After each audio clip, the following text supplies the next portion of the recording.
সিলেটের যে কয়টি সুন্দর মসজিদ মানুষকে মুগ্ধ করে তার মধ্যে অন্যতম দক্ষিণ সুরমার কাদিপুর জামে মসজিদ।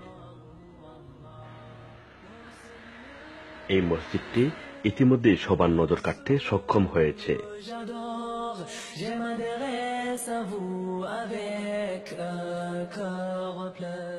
দৃষ্টিনন্দন এবং বৃহৎ এই মসজিদটি বৃহত্তর দক্ষিণ সুরমা ছাড়াও দেশি বিদেশি পর্যটকদেরও আকৃষ্ট করেছে। সুন্দর নিরিবিলি প্রাকৃতিক পরিবেশের আবহে নির্মিত মসজিদটির সবচেয়ে সুন্দর দিক হচ্ছে তার গম্বুজ। ছোট বড় সব মিলিয়ে 17টি গম্বুজ মসজিদটিকে করে তুলেছে অনন্য। দূর থেকে দেখলে গম্বুজগুলো অন্যরকম পবিত্রতায় মন ভরিয়ে দেবে যে কোনো ধর্মপ্রাণ মুসলমানের হৃদয়।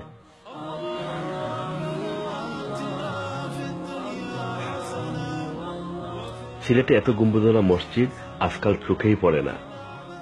তাই ধবধবে সাদা এই মসজিদের গম্বুজগুলোর আশেপাশে এলাকারও সৌন্দর্য বাড়িয়ে দিয়েছে। বাইরের মতো মসজিদের ভেতরেও ব্যবহার করা হয়েছে উন্নত মার্বেল টাইলস। পরিপাটি শান্ত স্নিগ্ধ ভেতরের পরিবেশও প্রশান্তিদায়ক। তবে ভেতরের পুরো কাজ সম্পন্ন করতে আরো কিছুদিন লেগে যাবে। খোলামেলা মসজিদের জানালাগুলোতে শোভা পাচ্ছে থাই গ্লাস।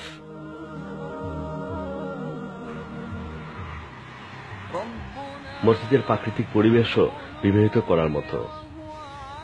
আশেপাশে রয়েছে নানা প্রজাতির গাছগাছালি।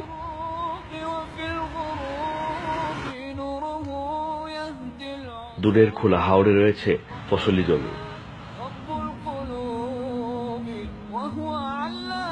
মসজিদের সাদা রঙের সাথে সামনের খোলা স্থানের সবুজ ঘাস, আম গাছের সারি মসজিদকে দিয়েছে বাড়তি ঐশ্বর্য।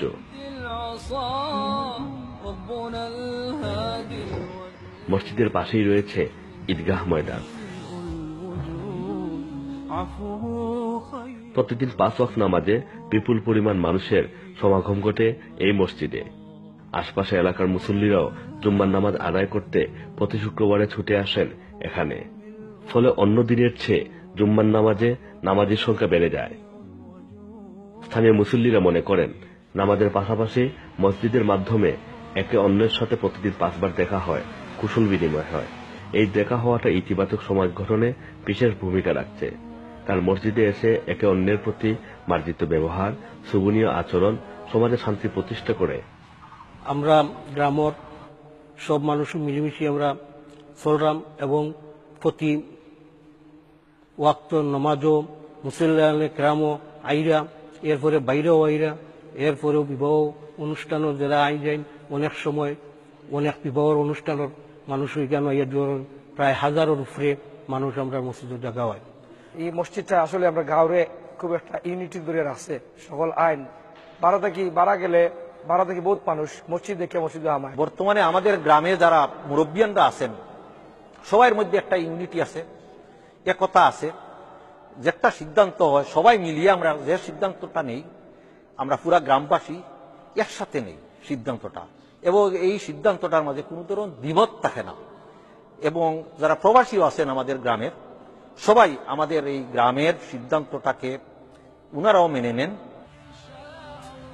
জানা যায় 6 বছর আগে নতুন এই মসজিদটি গ্রামের প্রবাসীদের সহায়তা নির্মিত হয়। আর আল্লাহ তাআলা মসজিদ নির্মাণকারীদের অবশ্যই ভালোবাসেন।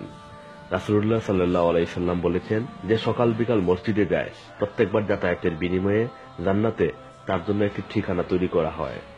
মান বানা লিল্লাহি মাসজিদান বানাল্লাহু বাইতান ফিল জান্নাহ, যে ব্যক্তি আল্লাহর জন্য দুনিয়ার জমিনে একটি মসজিদ তৈরি করবে, আল্লাহ রাব্বুল আলামিন তার জন্য বেহেশতে একটি বালাখানা তৈরি করে রাখবে। আল্লাহ রাব্বুল আলামিন যেন আমাদের প্রত্যেককে দুনিয়ার জমিনে থেকে ভালো কাজ করার তৌফিক দান করেন, আল্লাহর ঘরে খেদমত করার তৌফিক দান করেন।